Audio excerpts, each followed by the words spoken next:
Yo, what up guys? Hindi mo na nga kailangan pang bumili ng tinapa dahil sa bahay lang ay tuturuan ko kayong gumawa. Walang kahasel-hasel at wala kang maraming ingredients para dito. At sana ay makatulong rin ang video na to sa mga viewers na katulad ninyo. At para sa akin ay mas quality ang lasa nito kaysa sa mga binibili ko. At meron nga ako isang sariwang buong bangus dyan at hindi ko na rin siya pinakaliskisan. At ihiwain ko nga rin pala yan sa may bandang likuran, yung parang dinaing lang. Syempre dahan-dahan lang, baka naman kayo yung magilitan. Inalis ko na nga rin dyan yung bituka ba, saka yung hasang, saka ako naman siya binanlawan. Kailangang mahusay ang pagkakalinis para hindi malangsa ang ating tinapa. At sa mga pangpalasa naman, wag natin aalisin, syempre meron yung asin. Wala rin akong panukat, tansyameter lang, sapat na sa akin. Hindi rin dyan mawawala ang durog na paminta na kapag hindi mo inayos ay tsak talagang ikay mababahin. Syempre kailangang may linamnam at umami, syempre gagamit tayo dyan ng betchin. Syempre hinay-hinay lang sa paglagay, wag mong uubusin. Kung baga, swaktuhan lang sa panglasa mo. Isang basong tubig nga pala, inilagay ko na rin. Sasabayan naman natin ng 2 tablespoon na suka upang ang langsa ng bangus ay matanggal na rin. Haluin nga natin ng kahit anumang panghalo para matunaw ang mga buong asin. At kung sa palagay nyo okay na, kunin na natin yung bangus na dinaing. At ito nga'y ating palalangoy-langoyin. O, inggit ka, maligo ka na rin. Ibabadang natin ng saglit para mamaya-maya atin ang lulutuin. Makalipas nga lang pala ang 15 minutos, parang okay na to sa akin. Sinik ko nga yung quality ng daing, nakita ko talaga na pwede na siyang lagain. Binalik ko siya sa dati niyang hulma, tapos doon sa pinagbabaran niya, diyan ko na rin siya lalagain. At pakukuluan ko nga lang siya sa mahinang apoy at mga 15 minutos, babalikan natin. Habang hinihintay ko ang maluto ay nakipaglaro muna ako sa aking mga anak para naman sa quality time. Dapat hindi laging trabaho at vlog ang aasikasuhin. Kailangan balanse rin. Dahil minsan lang sila bata at tayo naman, patanda na ng patanda. At luto na nga rin dito ang ating bangus na gagawin nating tinapa. Dahan-dahan nga lang ako at sa wari ko ay matatanggal talagang ulo. Pagkatapos ko ang isalin, akin munang palalamigin upang pampausok naman ang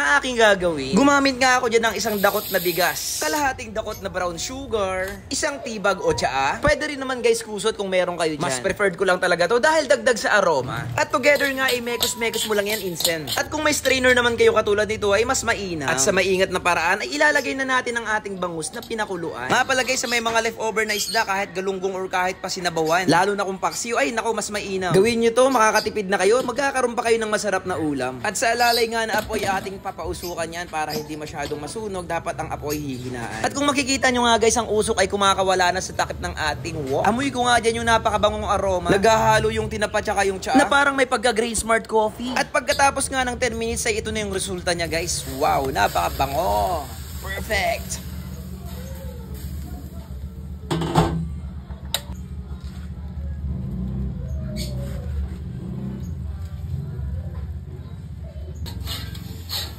Okay.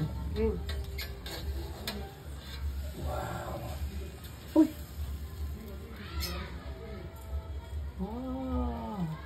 So ayan guys, mamaya piprituhin natin to at masarap ito may kamatis kahit sobrang mahal ng kamatis ngayon.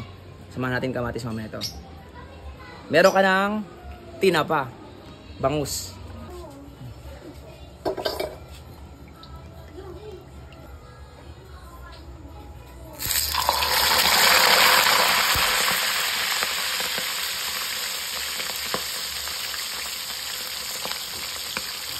Pagkatapos nga nating prituhin ay atin ang titimusan. Galit na chili vinegar naman para sa ating sausawan. At kung umabot ka nga sa part ng video na to ay wag na wag mong kakalimutang i-like, i-share at i-follow na rin ang ating page. I-comment nyo nga rin pala guys kung taga saan kayo para alam ko kung hanggang saan umabot ang video na to. At kung may request nga kayo na menu ay comment nyo lang dito. At sa susunod ko nga na video ay gusto ko ulit kayo makasama. Tara, makisarap na!